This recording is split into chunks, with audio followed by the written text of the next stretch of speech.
اللهم الهمني رشدي وعزمي شر نفسي اللهم انفعني بما علمتني وعلمني ما ينفعني وزدني علما۔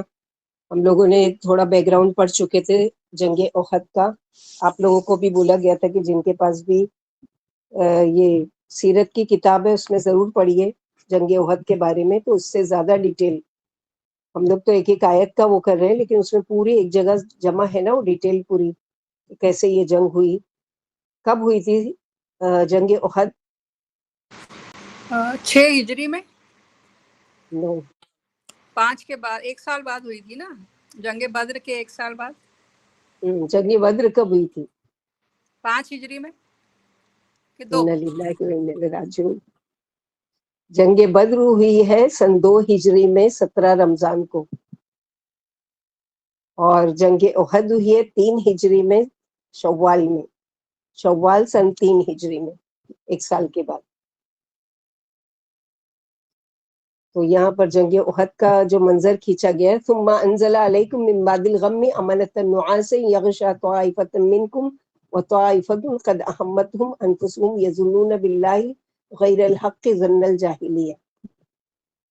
طویل یہ والی آیت ہے کہ اس غم کے بعد، ثم انزل علیکم من بعد الغم، اس غم کے بعد یعنی کون سا غم تھا کہ جیتی ہوئی جنگ ہار گئے، آپ صلی اللہ علیہ وسلم سخت زخمی ہوئے اور بہت سے صحابہ کرام قتل کیے گئے، مارے گئے۔ تو اس غم کے بعد پھر اللہ تعالیٰ نے تم میں سے کچھ لوگوں پر ایسی اطمینان کی سی حالت طاری کر دی کہ وہ اونگنے لگے۔ جیسے کہ آپ جانتے کہ مسلمان 2 طرف سے دشمنوں کے نرغے میں پھنس گئے تھے، سخت افراتفری پھیل گئی تھی۔ جو کچھ ہوا اس کے بعد اللہ تعالیٰ نے، یعنی سب کے اندر بے چینی تھی، ظاہری بھی اس کا غم تھا کہ ہم ہار گئے جیتی ہوئی جنگ، اور دوسرے یہ زخمی بھی ہوئے، ہمارے اتنے آدمی مارے بھی گئے، اتنے قید کیے گئے، تو ایک اندرونی بھی دل پر غم تھا اور ایک ظاہری بھی کہ زخمی کیے گئے۔ تو بڑی وہ ایسی حالت میں تھے کہ جیسے سکون، یعنی بالکل بولتے نا بے چینی کی حالت، افراتفری کی حالت۔ تو ایسے حالت میں اللہ تعالیٰ سکون ڈال رہے ہیں کہ یعنی کوئی ٹینشن کے وقت جیسے ہوتا ہے نا کہ مثلا یہ کہ کسی کے وہاں کوئی بہت بڑا حادثہ ہو جاتا ہے، اب اس کو کسی پر چین نہیں آ رہا ہے، جب دیکھو وہ یا تو رو رہا ہے یا رو رہی ہے، روئی جا رہی ہے، اور یا تو پھر یہ کہ وہ بس وہی منہ سے بڑبڑا رہی ہے اور وہ کر رہی ہے، یعنی اس کا غم جیسے ایک ہلکا ہی نہیں ہو رہا ہے، یہاں تک کہ اس کو کیا بولتے تھوڑا سا اس کو سلا دو، تھوڑا سا اس کو سکون آ جائے گا۔ تو وہ کس لیے ہوتا ہے کہ ایک سکون، ذہنی سکون کے لیے اونگ آنا، نیند آنا، تھوڑا سا وقت ریلیکس ہو جانا، یہ بہت ضروری ہے۔ تو یہاں پر بھی اللہ سبحانہ و تعالیٰ کا احسان ہے کہ اللہ تعالیٰ نے اتاری ان پر غم کے بعد کیا، اونگ۔ ابھی ہم تفسیر میں دیکھیں گے کہ کس طرح سے ابو طلحہ رضی اللہ تعالیٰ عنہ نے کہ اونگ طاری کر دی، سکون کی حالت ڈال دی ان پر۔ یہ عجیب تجربہ تھا جو اس وقت مسلمانوں پر پیش آیا۔ یعنی اس آیت میں اللہ نے بندوں پر اپنا ایک احسان جتایا کہ ہم نے میدان جنگ میں بھی تمہیں سکون و چین بخشا۔ یعنی کوئی ایسی جگہ ہے وہ سکون کی کہ جہاں پر دشمن سر پر کھڑے ہیں 2 طرف سے، اور ایسے میں کوئی سکون اتر جائے، تو یہ اللہ تعالیٰ کی مہربانی۔ اور مسلمانوں پر اونگ چھا گئی، مسلمان مسلح ہیں، یعنی دشمن کے مقابلے پر ہیں، لیکن چین و اطمینان کا یہ عالم ہے کہ اچانک اونگ آنے لگی۔ ایسی حالت میں اونگ آ جانا بے خوفی اور امن و عافیت کی دلیل ہے، جیسے کہ سورہ انفال میں بھی آئے گا انشاءاللہ آیت نمبر 11 میں، اذ یغشیکم النعاس، جب اللہ اپنی طرف سے تمہیں چین دینے کے لیے تم پر اونگ ڈال رہے تھے، وہاں پر بھی اسی کا وہ ہے۔ اور ابو طلحہ رضی اللہ تعالیٰ فرماتے ہیں جو اس جنگ میں شریک تھے کہ میں بھی اونگ والوں میں تھا، بار بار میرے ہاتھ سے تلوار چھوٹ کر گر جاتی تھی اور میں اسے چونک کر اٹھا لیتا تھا، یعنی ایسی اونگ کے ہاتھ میں تلوار ہے اور تلوار ایسا لگتا ہے کہ بس گر جائے گی، پھر میں اٹھا لیتا تھا۔ غرض جو ایمان و صبر و ثبات والے اور کامل بھروسے والے تھے انہیں پکا یقین تھا کہ اللہ اپنے رسول کی ضرور مدد کریں گے۔ تو نعاس کیا ہے؟ جو نیند کی ابتدائی کیفیت کہ جس میں انسان کے جسم کے اعضاء کیا ہوتے ہیں، ڈھیلے پڑ جاتے ہیں۔ ایک تو ہے نوم، جیسے اس میں آیت الکرسی میں ہم لوگ پڑھ چکے، لا تاخذوا سنۃ ولا نوم، کہ اللہ سبحانہ و تعالیٰ کو نہ اونگ آتی ہے اور نہ نیند آتی ہے. تو نعاس کیا ہے کہ نیند کی سٹارٹ کی حالت. آپ بستر پر جاتے ہو ڈائریکٹ آپ خراٹا لینے لگتے ہو نہیں, تھوڑا تھوڑا ریلیکس ہونے لگتے ہیں, یعنی اپنے ہاتھ پیر ڈھیلے پڑ جاتے ہیں. اور آیت الکرسی میں جو سینہ تھا نا, سینہ سے پہلے نعاس ہے, اگلا درجہ. نعاس میں کیا ہے, انسان جاگ رہا ہوتا ہے اور سونے کی طرف جا رہا ہوتا ہے, پھر اس پر سینہ آتی ہے. سینہ یعنی اونگ آتی ہے, یعنی پہلے مثلاً آپ لیٹے ہیں, اب آپ نے ہاتھ پیر بالکل چھوڑ دیے, نیند کی کیفیت میں جانے لگے ہیں. جاتے جاتے نیند آتے آتے آتے اور یہ آ گئی سینہ. سینہ یعنی سینہ والا نوم جو اللہ کے نبی اللہ سبحانہ وتعالیٰ کے لیے آیا ہے. پھر اس کے بعد جب آپ گہری نیند میں چلے جاتے ہو, اب اس کو کیا کہتے ہیں, نوم. تو 3 حالتیں ہوتی ہے سونے کی. فرسٹ کیا ہے, نعاس. سیکنڈ پر ہے سینہ, اور تھرڈ پر ہے نوم, کہ آپ بالکل گہری نیند میں چلے گئے. اسی طرح بڑی سے بڑی پریشانی پر ریلیکس, کسی مصیبت پر آنے سے, یعنی انسان باہر ہو جانا, شور و ہنگامے میں یہ یعنی اس طرح سے آنا چاہیے. لیکن اصل کام یہ ہے کہ ایسے مشکل وقت میں اپنے آپ کو سنبھالنا اور ہمت کا مظاہرہ. اسی لیے اللہ نے اونگ ڈالی کہ غم میں سکون کی کیفیت, تاکہ تازہ دم ہو جائے, پھر سے فریش ہو کر اگلا قدم شجاعت کے ساتھ, بہادری کے ساتھ کام لے. اور یہ کن لوگوں میں ہوتا ہے کہ جو اللہ کے لیے کام کرتے ہیں اور اللہ پر توکل اور بھروسہ کرتے ہیں, اور متقین لوگوں پر.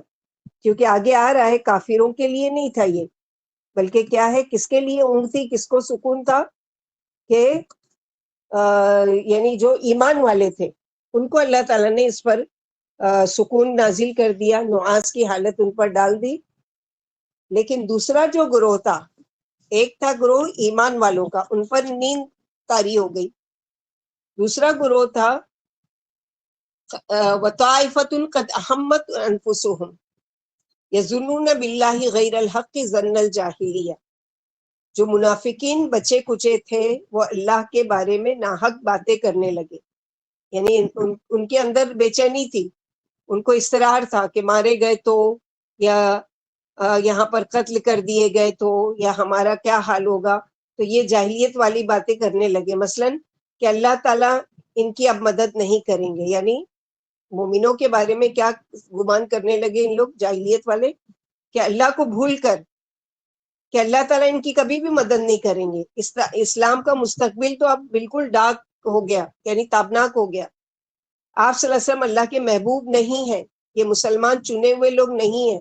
اگر یہ ہوتے تو ان پر یہ مصیبت نہیں آتی. تو یہ بدگمانیاں کرنے لگے, اور اپنے منہوں سے یعنی جیسے بولتے ہیں نا کہ فضول باتیں کرنا اور نا امیدی کی باتیں کرنا, یہ ساری چیزیں یہ کرنے لگے.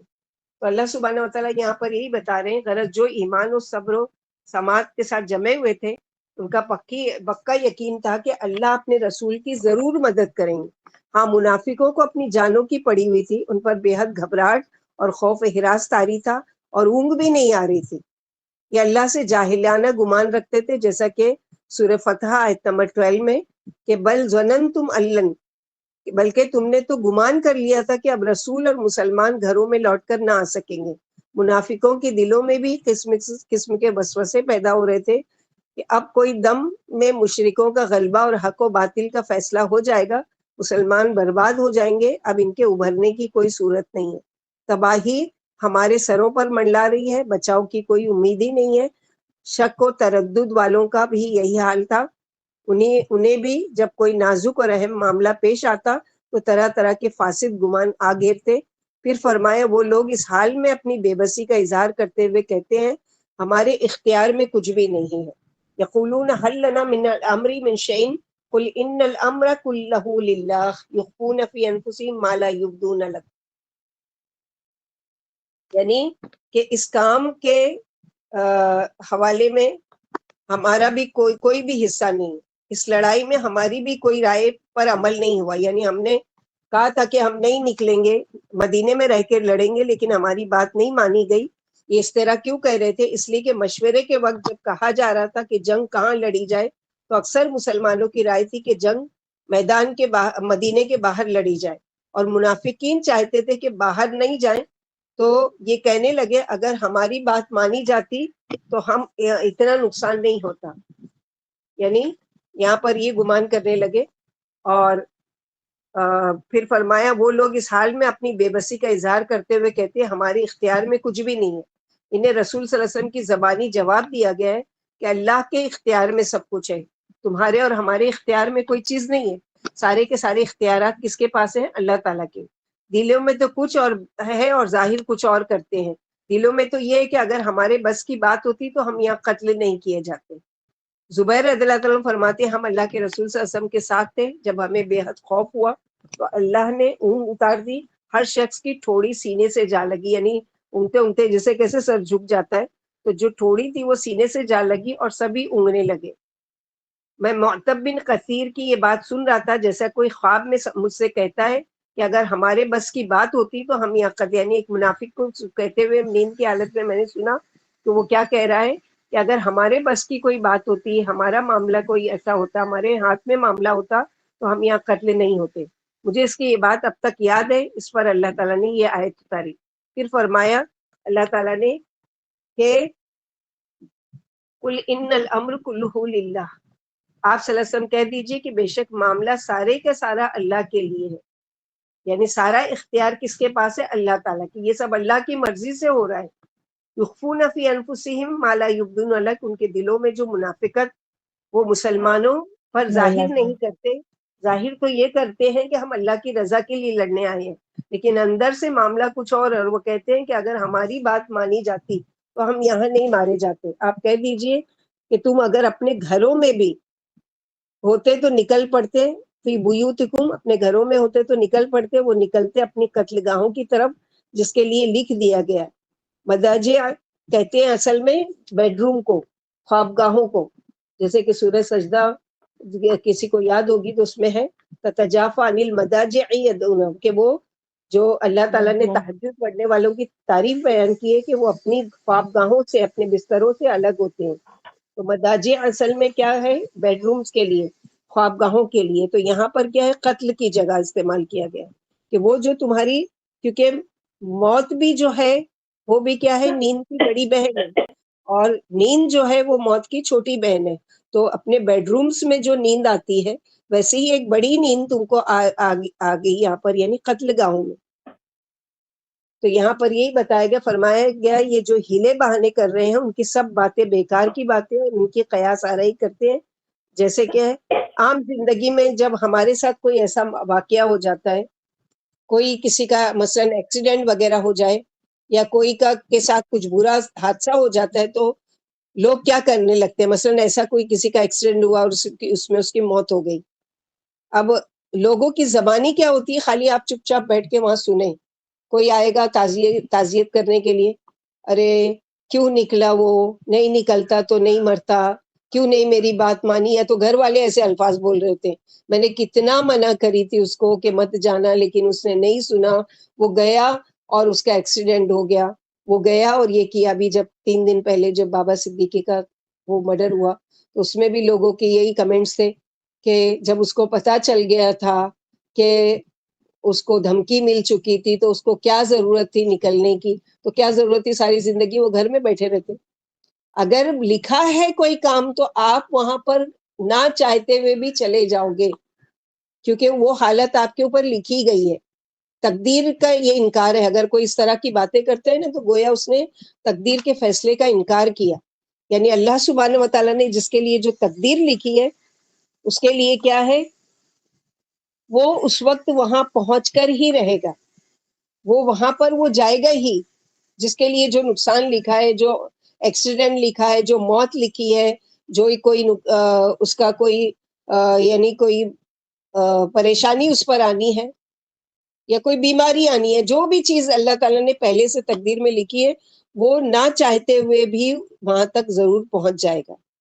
تو یہ سب خرافات کی باتیں اگر جیسے اللہ کے نبی صلی اللہ علیہ وسلم نے فرمایا وَإِنْ أَصَابَكَ شَيْءٌ فَلَا تَقُلْ لَوْ أَنِّي كُنْتُ كَانَ قَدَا وَقَدَا وَلَكِنْ قُولُوا قَدَرَ اللَّهُ مَا شَاءَ فَعَلَ وَلَوْ كَانَ تَفْتَحُ الْأَبْوَابَ الشَّيْطَانِ، یعنی اگر تم پر کوئی مصیبت آئے، کوئی پریشانی آئے، کوئی تکلیف آئے، کوئی آفت آ جائے تو یہ نہ کہو کہ اگر میں ایسا کرتا تو ایسا ہو جاتا، بلکہ کیا کہو قدر اللہ و ما شاء فعل، قدر اللہ و ما شاء فعل، دونوں ورڈز آتے ہیں کہ اللہ نے جو چاہا وہ کیا۔ اگر تم اگر مگر کہو گے کاش میں یہ کر لیتی، اگر میں یہ کر لیتی، اگر میں نہیں جانے دیتی، اگر میں یہ ہوتا، تو اگر کیا ہے شیطان کے یعنی شیطان کے وسوسوں کا، شیطان کی اس کا دروازہ کھولتا ہے۔ تو یہ چیز ہے، تو دو گروہوں کا یہاں کمپیر کیا جا رہا ہے، ایک ایمان والے کے اوپر سکون اللہ تعالیٰ نے نازل کیا، اس کے برعکس منافقین چھوٹی سی تکلیف میں رائی کو پہاڑ بنا لیتے ہیں۔ تو ہمیں بھی علم کا یہ فائدہ ہونا چاہیے کہ صرف علم کا بوجھ اٹھا کر گھروں کو نہیں لوٹنا ہے، بلکہ عمل والے بن جانا ہے۔ یعنی کبھی ایسا وقت اللہ نہ کرے آ جائے تو کیا ہے صبر سے کام لینا ہے، اور کیا کہنا ہے قدر اللہ و ما شاء فعل، کہ جو اللہ تعالیٰ نے چاہا۔ اب ہمارے ساتھ کوئی تعزیت کرے آپ کا اتنا بڑا نقصان ہو گیا اور آپ کا یہ ہو گیا اور ہو گیا، اس کو ایک ہی جواب دینا ہے قدر اللہ و ما شاء فعل، جو اللہ تعالیٰ نے چاہا اللہ کی طرف سے وہ ہوا، ہمارے اس میں کوئی اختیار نہیں۔ اس سے کیا فائدہ ہوگا کہ تقدیر پر ہمارا ایمان اور مضبوط ہو جائے گا، کہ ہم نے تقدیر کو قدر التقدیر سے ہے، یعنی ہم نے اللہ تعالیٰ کی تقدیر پر ایمان لائے کہ اللہ تعالیٰ نے جو چاہا وہ کیا۔ تو یہاں پر یہی ہے کہ یہ کیا کہنے لگے کہ اگر ہم یعنی ہماری بات مانتے اور ہمارے معاملے میں کوئی اختیار ہوتا تو ہم یہاں پر قتل نہیں کیے جاتے۔ تو یہاں پر کہا جا رہا ہے قُل لَوْ كُنْتُمْ فِي بُيُوتِكُمْ، اگر تم اپنے گھروں میں بھی ہوتے اور تو نکل پڑتے اپنی قتل گاہوں کی طرف۔ اور یہ کیوں اللہ تعالیٰ نے ڈالا؟ تاکہ آزمائے اللہ جو کچھ تمہارے سینوں میں ہے اور پاک کرے، خالص کر دے جو کچھ تمہارے دلوں میں ہے، یعنی ایمان والوں کو۔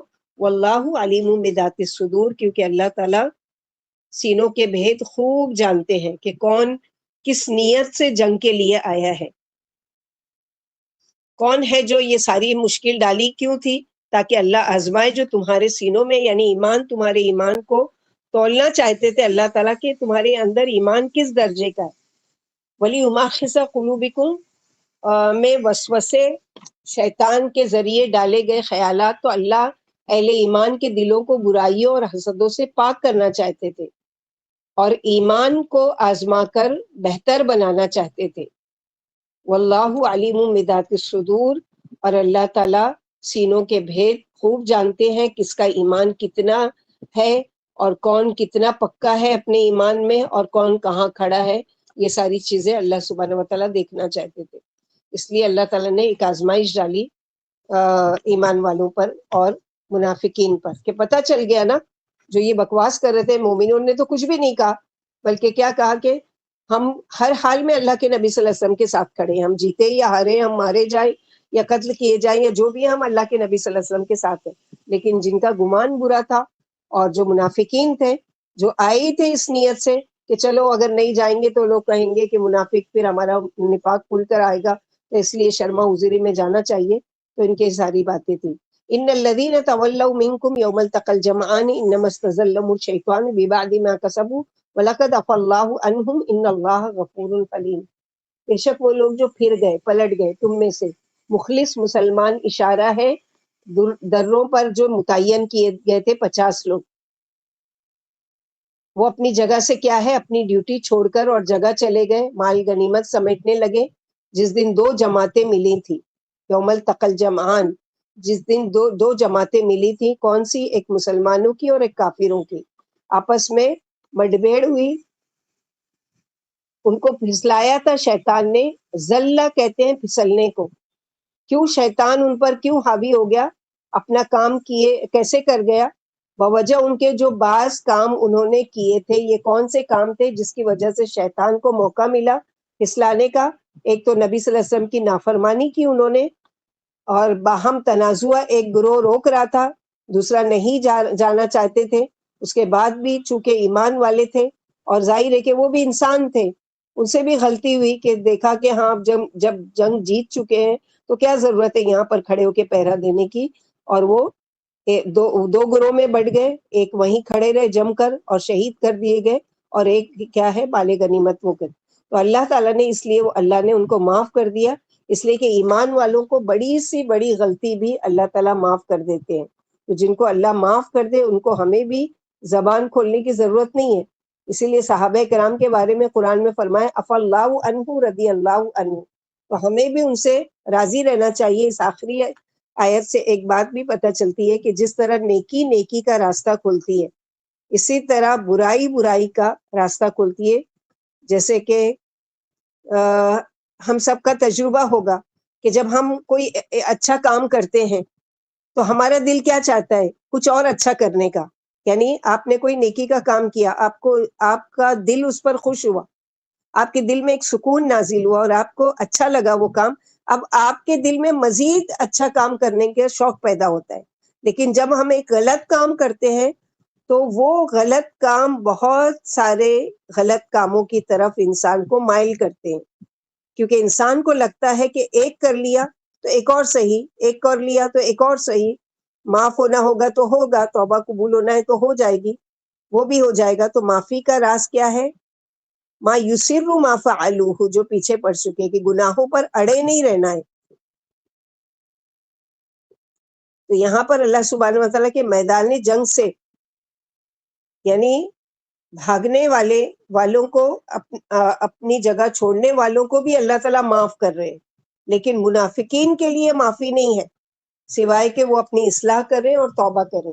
یعنی جب تک وہ اپنی اصلاح نہیں کرتے، توبہ نہیں کرتے، ان کے لیے معافی نہیں ہے. اس آیت میں ان سچے مسلمانوں کا ذکر ہے جن سے یہ بتقاضۂ بشریت، یعنی جو انسان ہونے کے ناطے ان سے ذرا سی غلطی ہو گئی. اس دن جو لوگ بھاگ کھڑے ہوئے دراصل ان کے پہلے گناہوں کی وجہ سے شیطان نے انہیں پھسلا دیا تھا، ڈگمگا دیا تھا.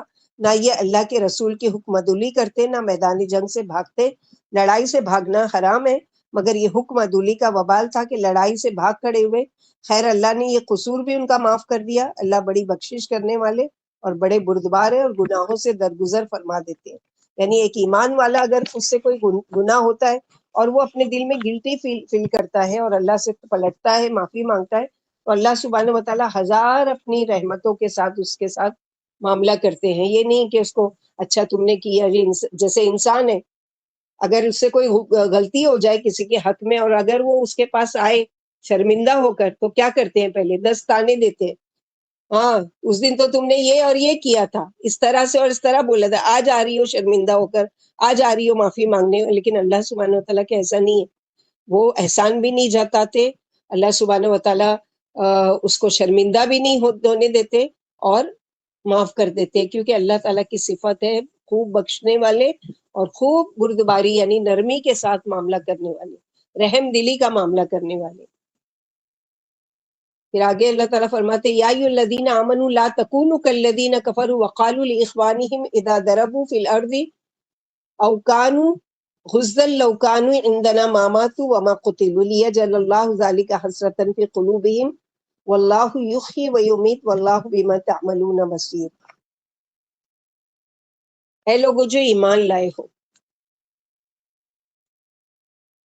نہیں تم ہو جاؤ ان لوگوں کی طرح جنہوں نے کفر کیا. انہوں نے کیا کیا تھا کافروں نے اپنے مسلمان بھائیوں سے جب وہ زمین پر چلے پھرے یعنی سفر میں یا وہ لڑائی کرنے کے لیے گئے، اگر وہ ہمارے پاس ہوتے تو نہ مرتے نہ قتل کیے جاتے. بھلا سوچے کہ جو شخص کبھی بھی سفر پر نہ گیا ہو یا جنگ میں نہ گیا وہ کبھی نہیں مرتا. کبھی کوئی اپنے گھر میں نہیں مرا. کیا موت صرف باہر جانے سے آتی ہے یا کسی خاص جگہ پر جا کر آتی ہے؟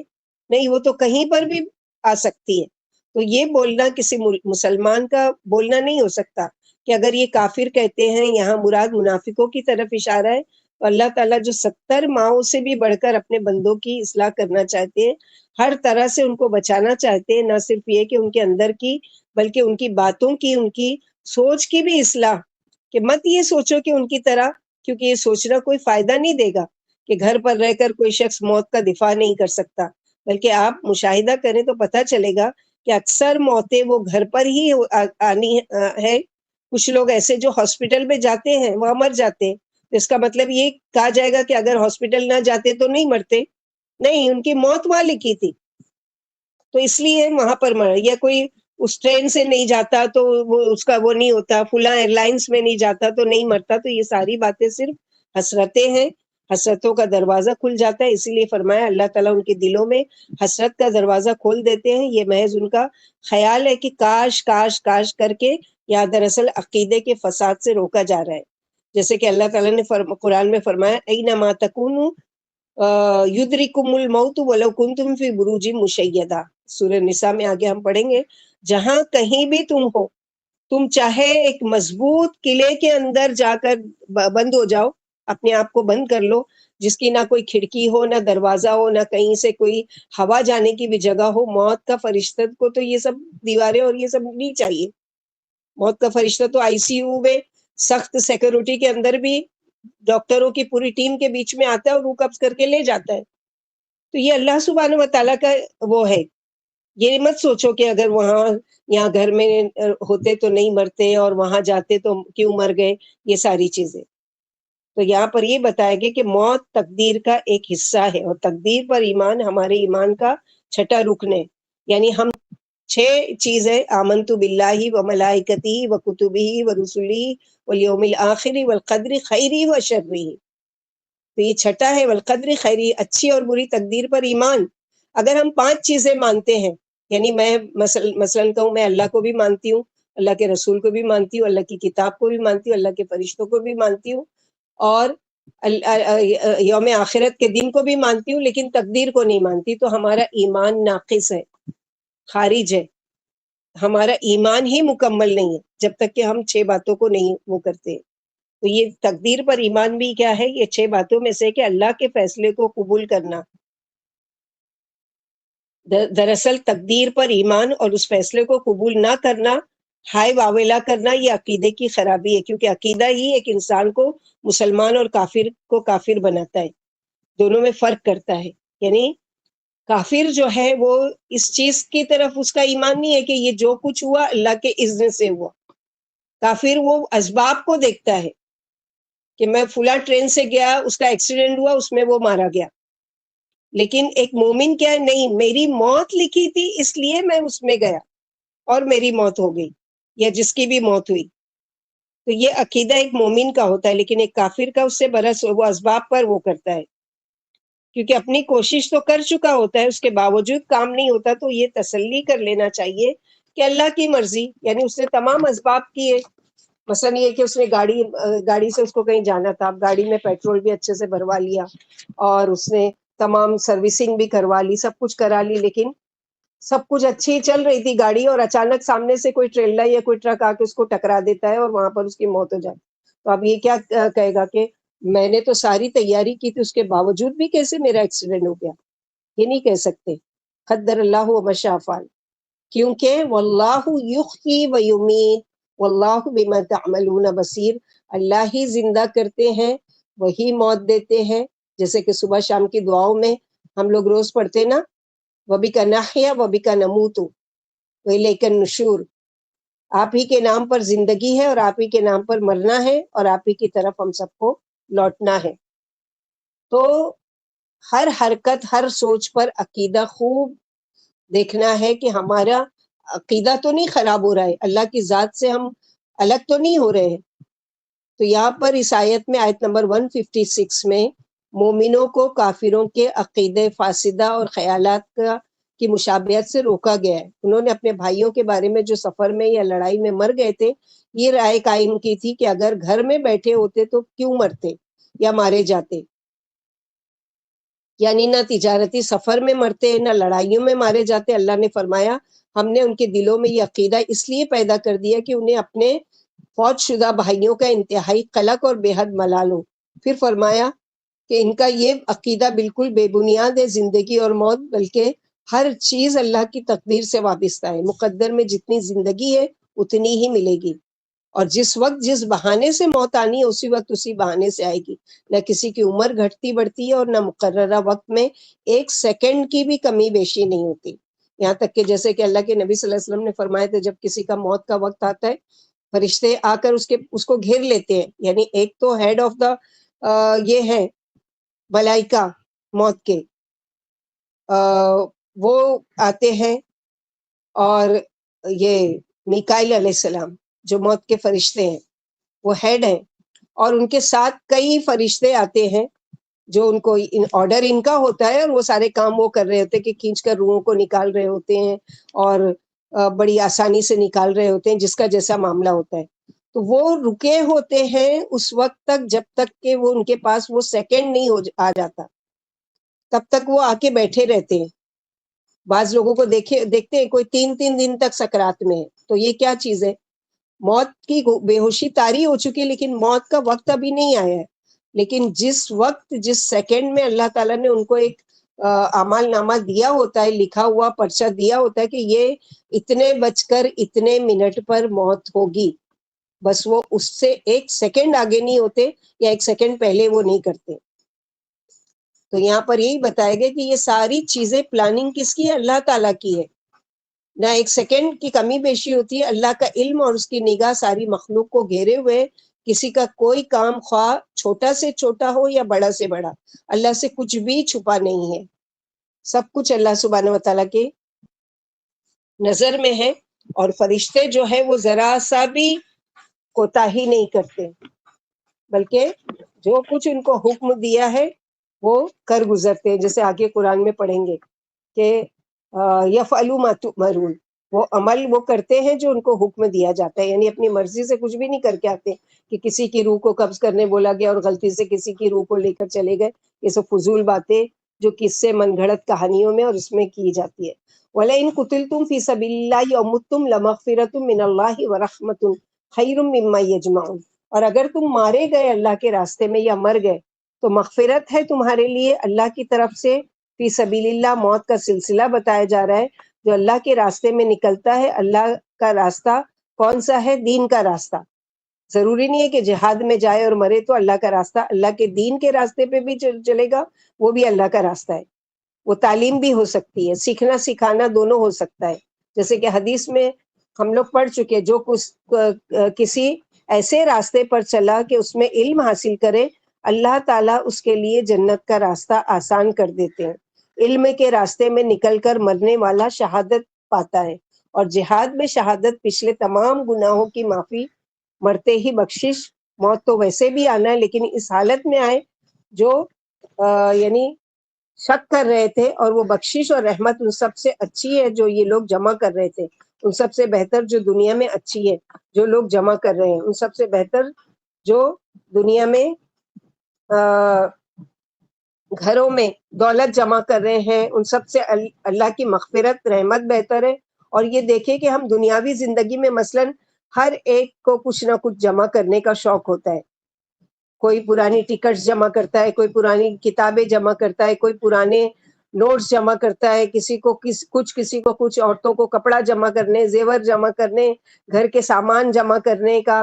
ہر ایک کو کوئی نہ کوئی ہابی ہوتی ہے، ایک شوق ہوتا ہے.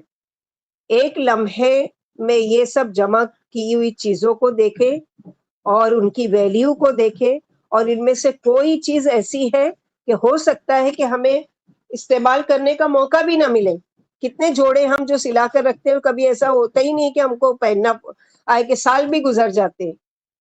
سامان کو دیکھیں، کتنے زیورات ایسے کے رکھے ہوئے کہ اس کو کبھی کسی کی شادی میں پہنا تھا اور ابھی تک ویسے ہی رکھا ہوا ہے کہ اس کو موقع ہی نہیں لگا پہننے کا.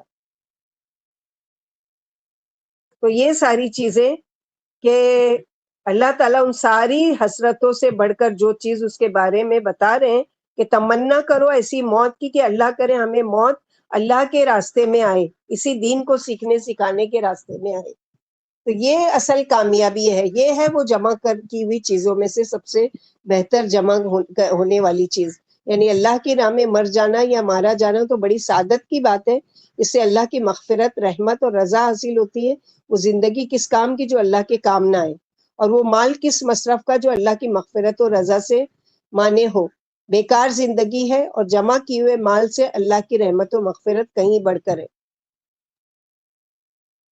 تو یہاں پر یہی بتایا گیا کہ ہوا خیر مما یجمعون، وہ ساری چیزیں جو تم جمع کر رہے ہو دنیاوی عیش و عشرت کے سامان ہیں، اور جو بھی ہم لوگوں کو غور کرنا چاہیے کہ ہم نے کیا کچھ جمع کیا ہوا ہے دنیا کی اس میں خرافات میں، تو کیا یہ میرے مرنے کے بعد میرے کام آئے گی؟ کام تو وہ آئے گی جو ان میں سے میں نے کچھ خرچ کر دیا اللہ کے لیے، وہ کام آئے گا، باقی جو چھوڑ جائیں گے وہ تو وارثوں کے لیے۔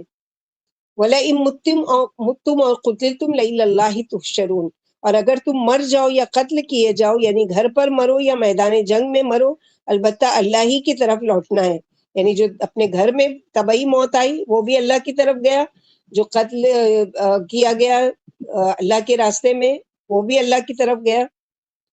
تم سب کا کوئی یعنی پہلے چلا جائے گا، کوئی بعد میں چلا جائے گا، کوئی یعنی کچھ سمیٹ کر جائے گا، کوئی چھوڑ کر جائے گا، بہرحال سب کی واپسی کہاں ہے؟ اللہ کی طرف سے، سب کو اللہ کی طرف لوٹنا ہے۔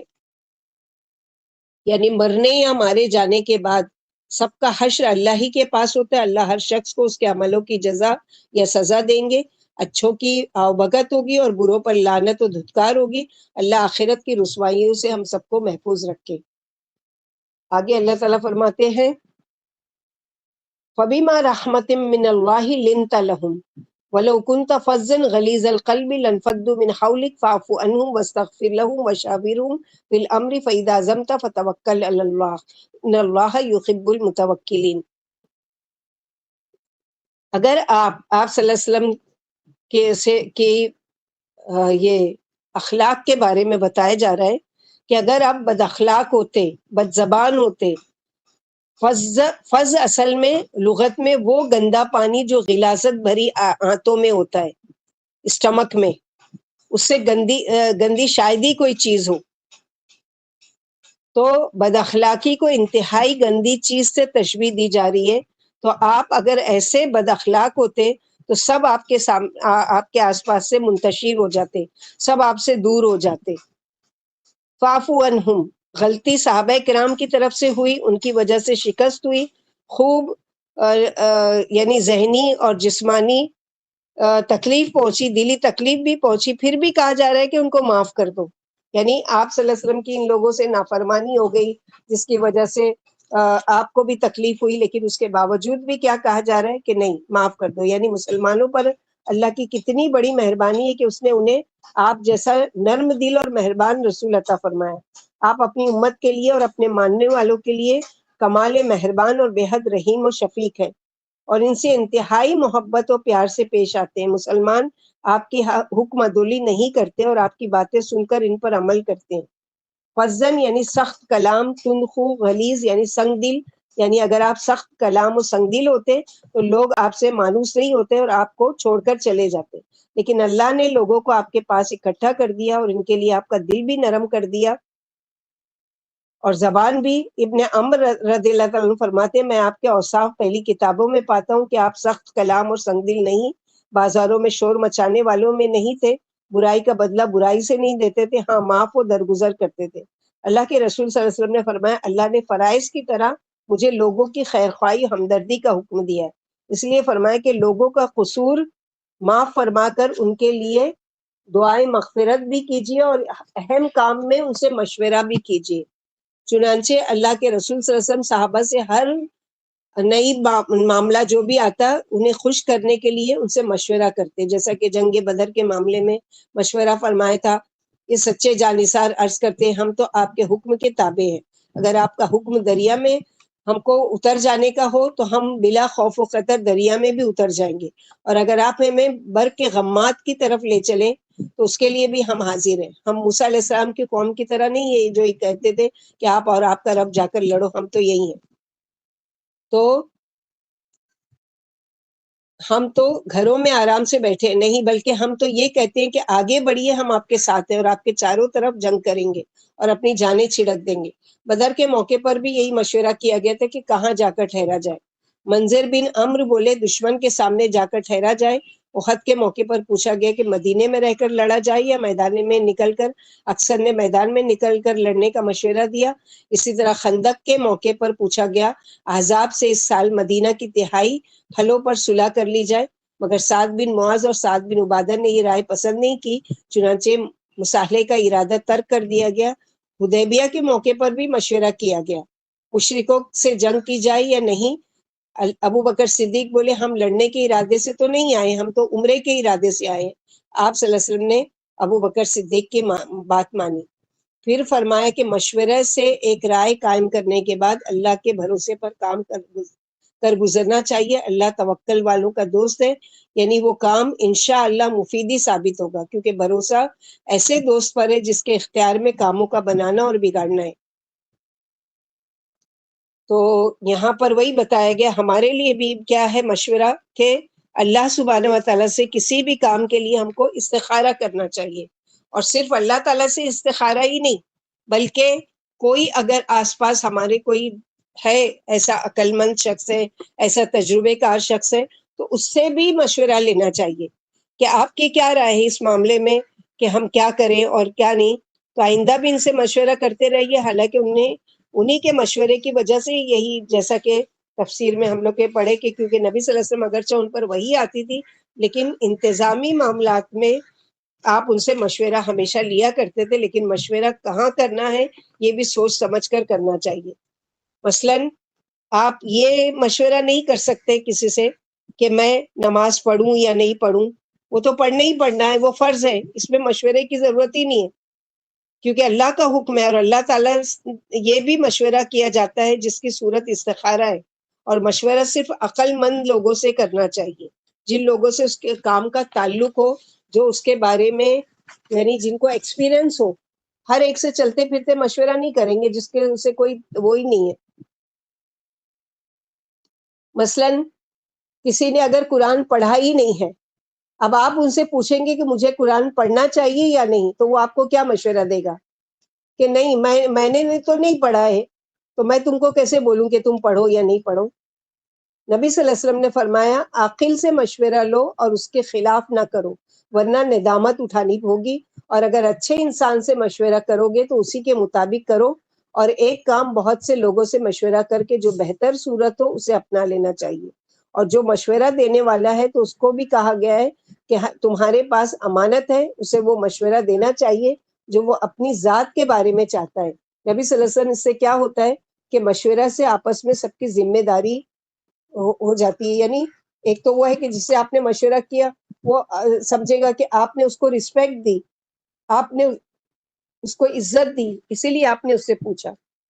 فَإِذَا عَزَمْتَ فَتَوَكَّلْ عَلَى اللَّهِ، پھر آپ مشورہ کر چکے تو ارادہ کر لے پکا، تو اللہ پر بھروسہ کریں، کیونکہ اللہ پسند کرتے ہیں توکل کرنے والوں کو۔ توکل والے کون ہیں؟ جو تدبیر کرنے کے بعد بھروسہ اللہ پر کرتے ہیں۔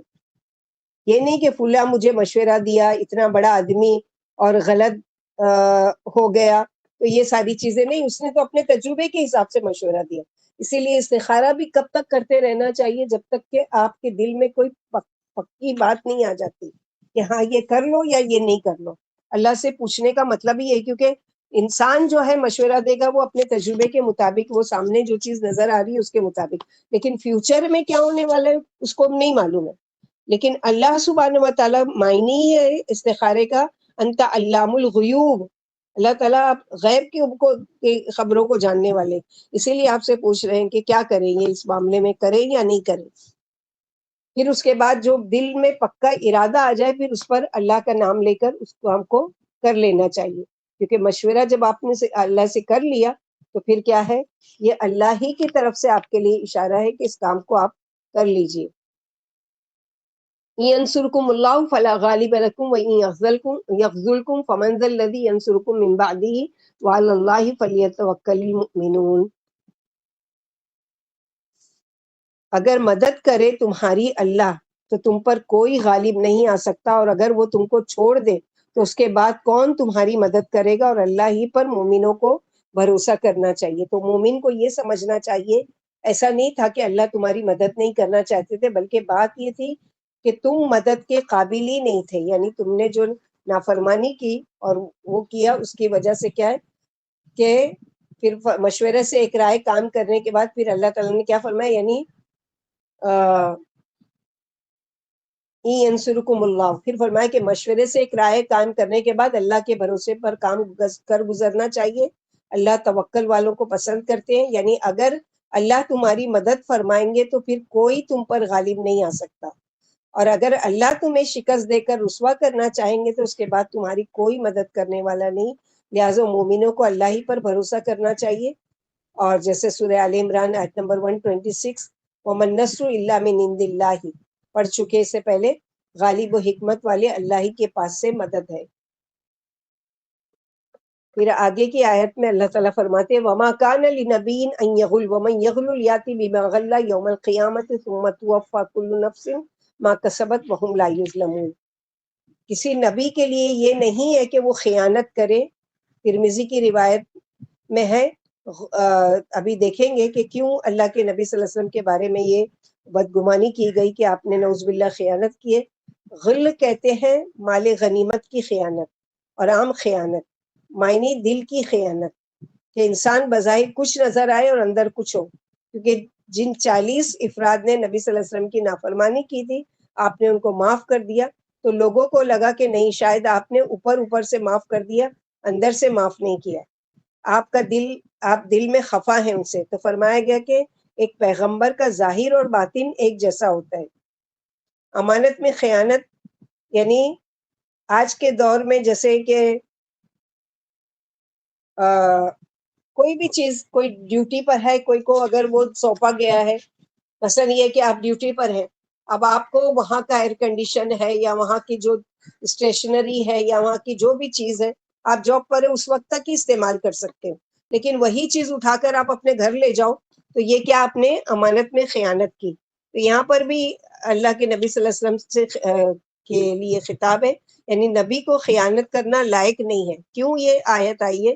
ابن عباس رضی اللہ عنہ فرماتے ہیں کہ کوئی چیز کھو گئی تھی، منافقوں نے اس کا اللہ کے رسول پر الزام لگایا کہ یہ چیز نعوذ باللہ شاید آپ نے لی ہے، تو اس پر اللہ تعالیٰ نے یہ آیت اتاری. اس آیت میں اللہ کے رسول صلی اللہ علیہ وسلم کی برات اور خیانت کی تمام صورتوں سے آپ کو پاک و برتری بتایا گیا، خواہ امانت ہو یا غنیمت ہو. پھر فرمایا قیامت کے دن خائن اپنی خیانت کو لائے گا اور اسے پوری سزا ملے گی. خیانت کی بڑی سخت وعید ہے. اللہ کے رسول صلی اللہ علیہ وسلم نے فرمایا کہ اللہ کے نزدیک سب سے بڑی خیانت گز بھر زمین ہے. تم دو شخصوں کو جو کسی زمین یا گھر میں حصے دار ہیں دیکھو گے کہ کوئی ان میں سے اپنے ساتھی کی تھوڑی سی زمین پر اگر ناجائز قبضہ کر لیتا ہے، اگر وہ ایسا کرے گا تو قیامت کے دن اسے 7 زمین کا طوق پہنایا جائے گا. ان بھائیوں کا کیا ہوگا جو بہنوں کا پورا حق مار لیتے ہیں، پورا ان کی پراپرٹی ضبط کر لیتے ہیں اور پورا وہ کرتے، کتنا اٹھا کر سر پر یعنی 1 اسکوائر فٹ نہیں، خالی اتنا کہ اتنی ایک لادی، وہ تو کوئی بچہ بھی اٹھا لے گا. 7 زمین تک وہ دھسا کر وہ اتنا بوجھ اس کو کندھے پر لے کر جانا پڑے گا. جیسے کہ اللہ کے نبی صلی اللہ علیہ وسلم نے کیا فرمایا کہ قیامت کے دن کوئی تم میں سے یعنی اپنے کندھے پر کوئی بیل یا گھوڑا یا گائے، بہت ساری مثال طویل حدیث ہے کہ کوئی بکری، کوئی سامان، کوئی اونٹ یا کوئی چیز لادے ہوئے آئے گا اور کہے گا یا رسول اللہ میری سفارش کیجیے اللہ سے کہ اللہ مجھے معاف کر دے، اللہ مجھے بخش دے. تو یاد رکھو میں تمہارے کچھ کام نہیں آؤں گا، کیونکہ جو خیانت جو کی چیز کو ہوگی وہ وہی چیز تم کو اپنے کندھے پر لاٹ کر گھومنا ہوگا. رسوائی کتنی بڑی! دنیا میں تو مثلا کسی کی چیز آپ نے لے کر چھپا لیا، اب کسی کو پتا بھی نہیں چلا، جس کا تھا اس کو بھی نہیں پتا چلا، لیکن قیامت کے دن کیا ہے، وہ سب لوگوں کے سامنے وہ کندھے پر لے کر گھومنا پڑے گا. کسی کا مال ہے تو وہ بڑا چڑھا کر کندھے پر، کسی کا زمین ہے تو وہ، کسی کی بکری ہے تو وہ، کسی کا اونٹ ہے تو وہ، کسی کا کوئی سامان ہے تو وہ. اور وہاں پر ایسا نہیں ہے، جسم بھی بڑا سامان بھی بڑا، تو وہ ساری چیزیں. تو یہاں پر امانت میں خیانت، کیونکہ امانت میں خیانت کس کا کام ہے؟ منافقین کا. جب بات کرے تو جھوٹ بولے، جب وعدہ کرے تو وعدہ خلافی کرے، جب امانت رکھی جائے تو خیانت کرے، اور جب جھگڑا کرے تو پھٹ پڑے، یعنی گالی گلوچ پر اتر آئے. تو ہم سب اپنا جائزہ لیں کہ الحمدللہ اگر ہمارا ایمان ہے کہ ہم کسی کی بھی چیز کو نہیں اٹھا لیتے، کسی کی بھی چیز کو ہم کوئی بغیر پوچھے نہیں استعمال کر لیتے، ہم تو نہیں خیانت کرتے، لیکن کسی کی بات بھی ہمارے لیے امانت ہے. کسی نے اگر ہم سے کوئی بات کہی اور کہا کہ دیکھو میں نے تم کو اپنا سمجھ کر بولا ہے، پلیز اس کو کسی سے ذکر نہیں کرنا. اب آپ کیا کرتے ہو کہ وعدہ تو کر لیے اس سے، لیکن آپ اپنے پیٹ میں نہیں رکھ سکتے کیونکہ پیٹ میں درد ہو رہا ہے جب تک کسی ایک کو نہیں بولے. تو پھر وہ کیا کرتا ہے، وہ جا کے کسی اور کو بولتی ہے اور بولتی ہے دیکھو کسی کو بولنا نہیں ہے، اس نے بولی تھی میرے کو کسی کو نہیں بولنا. پھر وہ کسی کو بولتی ہے کسی کو بولتی ہے. جیسے کسی عالم نے ایک اس میں لیکچر میں کہا تھا، اگر تم کو کوئی بات اسپانسر کرنا ہو یعنی پھیلانا ہو، نشر کرنا ہو، تو تم کیا کرو، کسی ایک کو وہ بات بتا دو. جو تمہارے دو حفاظت نہیں کر سکے تو وہ چیز یعنی محافظ ہو ہی نہیں سکتی، وہ چیز حفاظت میں ہو ہی نہیں سکتی. تمہارے دو حفاظت نہیں کر سکے، یعنی کون سی دو چیز، کون سی دو چیز جو حفاظت نہیں کر سکے، اس کی وجہ سے وہ تمہاری بات حفاظت میں ہو ہی نہیں سکتی. تمہارے دو ہونٹ، تمہارے جو دو ہونٹ ہیں وہاں نہیں رک سکی وہ بات، تو پھر آگے کسی سے کیا امید رکھتے ہو کہ وہ تمہاری بات میں خیانت نہیں کریں گے اور لوگوں تک نہیں پہنچائیں گے. تو یہاں پر یہی بتایا گیا کہ باتوں کی بھی خیانت ہوتی ہے. بات بھی کسی کا راز افشا کرنا، کسی کے راز کو راز نہیں رہنے دینا. کسی نے آپ پر ٹرسٹ کیا، بھروسہ کیا، اور آپ نے کیا کیا کہ اس کے بھروسے کو توڑا. اب کہیں نہ کہیں سے گھومتے پھرتے وہ بات اس تک پہنچے گی تو اس کا کتنا دل دکھے گا کہ میں نے اس کو اپنا سمجھ کر یہ بات کی تھی اور دیکھو اس نے کیا کیا میرے ساتھ. تو پھر آئندہ وہ آپ کے اوپر بھروسہ کر کے کوئی بات بتائے گی؟ کبھی نہیں بتائے گی.